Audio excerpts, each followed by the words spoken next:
Greetings, Patrick here, Have Cheetah Will View, and we are here for another film review. Actually, a Tubi film review. Actually, a Tubi review that was recommended by our good friend Al Lucard, aka The Bat. Um, and how did that happen? Well, Al has started a new series on his channel called Titans of Terror, and he gives about 15 to 20 minutes little blurbs about various actors and actresses and directors that have done a lot of classic horror to get to that title of Titans of Terror.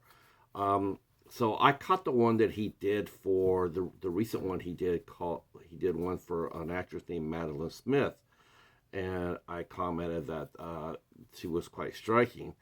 And he says, yes, you should go see one of the movies that she's in called The Vampire Lovers. So I had never seen that, the Hammer film, so I had never seen it. The only thing I remember about it was it starred Ingrid Pitt, but never seen any of her films either. So I went on Tubi and it's there, and so I was actually quite enchanted with it. Vampire Lovers is a Hammer film. It is. I know people say it's just a Hammer film. It's a Hammer film.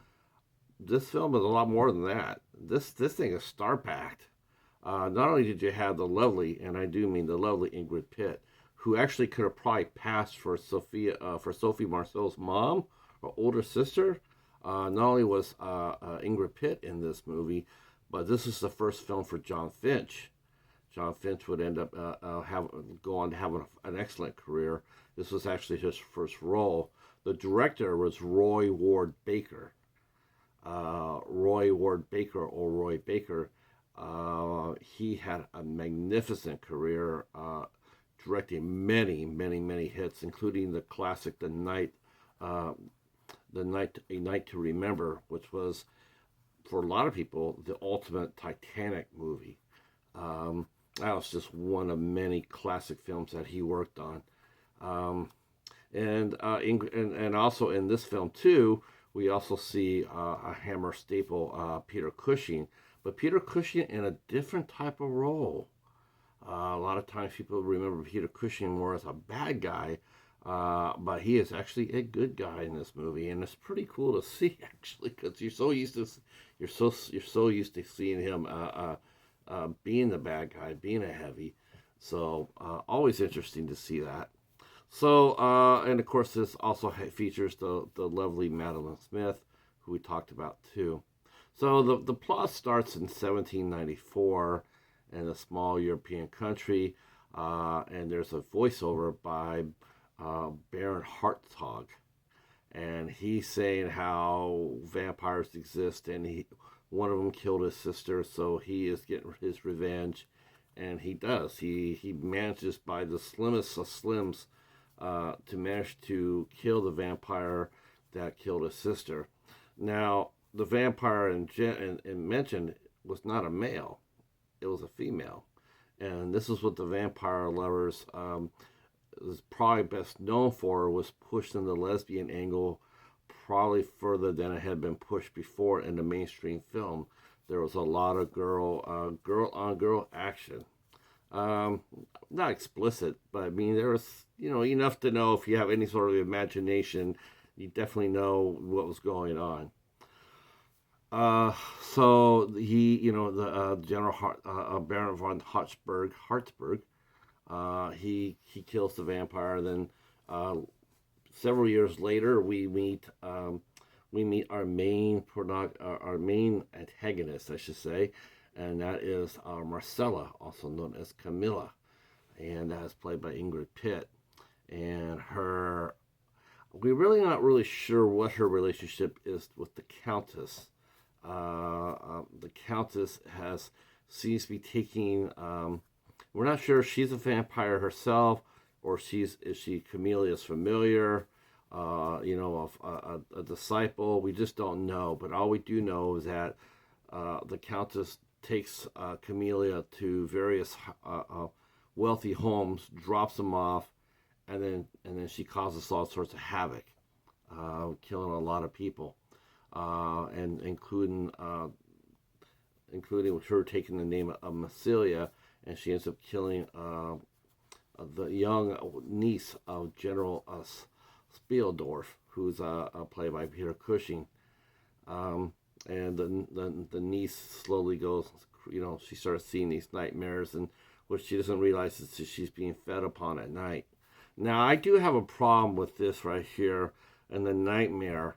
Most of the time in a vampire movie, you see a giant bat, because the bats are equated with vampires, right? Vampire bats. But for this movie, they decided that they wanted to change it around, and they decided that the girl's going to dream of a giant cat.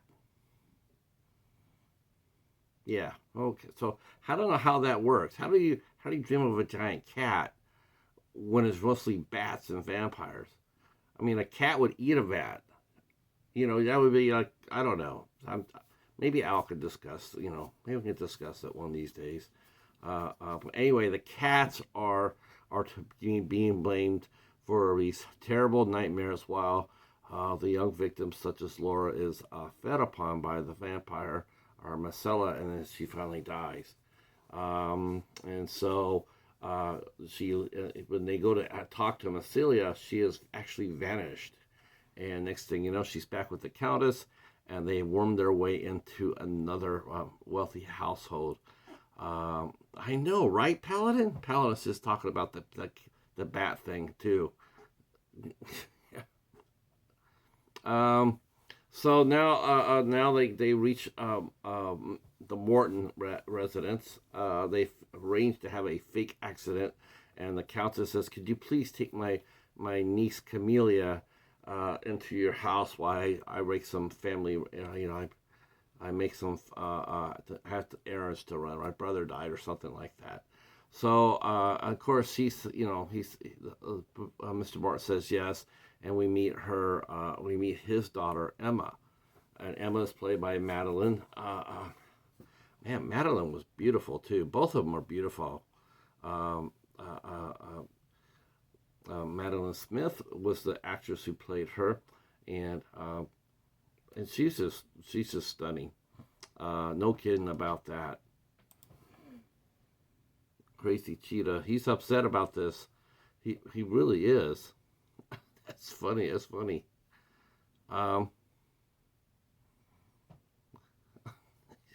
He's got me all flustered here. What do you want? Okay, I'm getting interrupted doing my review here. So now and so they repeats the process. Camilla comes in, and she starts to try to seduce Emma, but Emma's a little bit more resistant to it. And of course, a vampire's got to feed, right? So she goes around to the various town, and she kills, Camellia kills various people in the town. And people starting to suspect that there's a vampire around. So that includes her own Morton's staff. Morton's staff realizes that something's not right either, especially when Emma falls deathly ill with the same sort of dream. Morton goes ahead and takes off to find the doctor, and not realizing that he also wants to go ahead and find General Spieseldorf, who finds him first. And they both talk to each other and realize that maybe they have the one and the same person underneath their roof.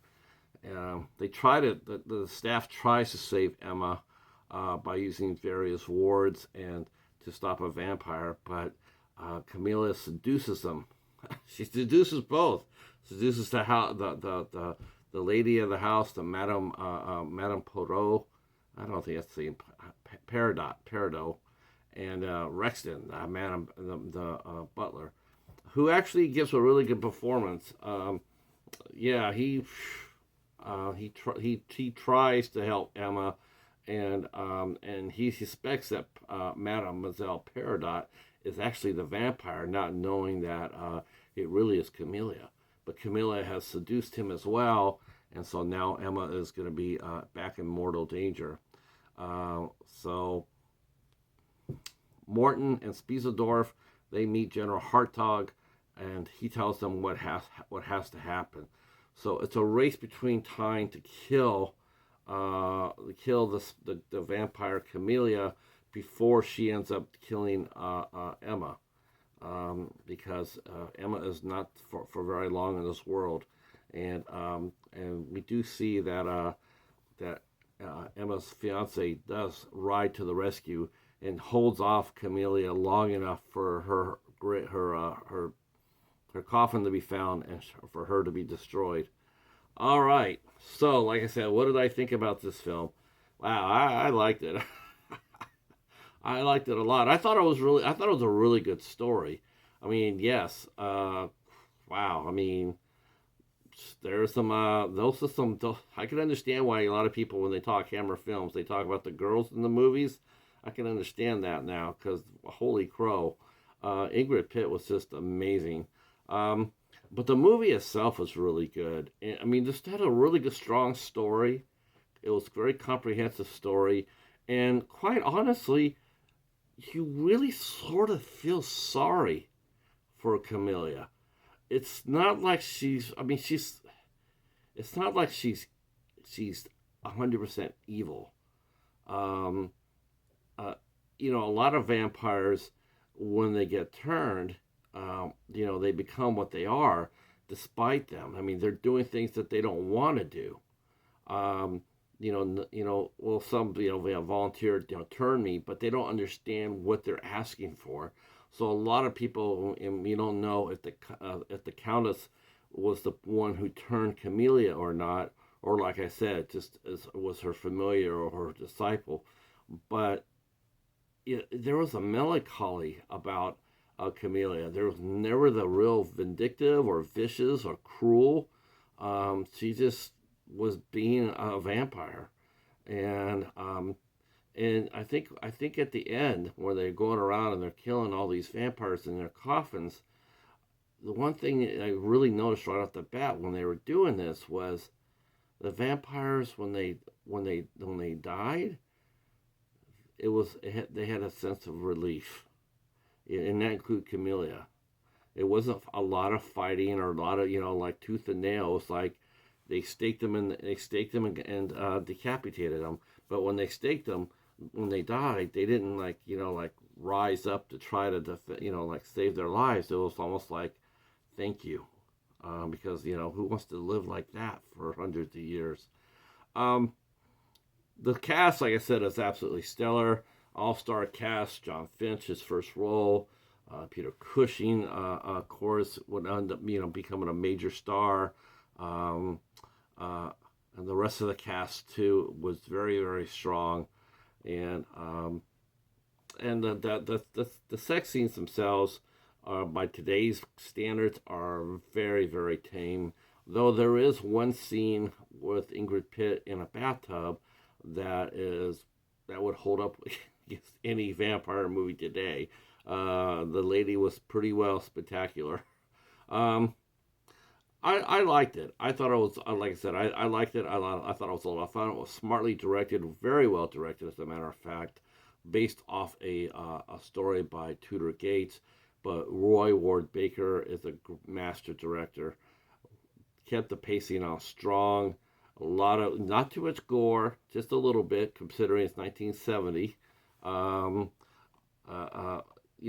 so it was a little bit less. The gore was a little bit restrained, but otherwise, this is the first of a trilogy, but not like a connecting trilogy. It was called the Karnstein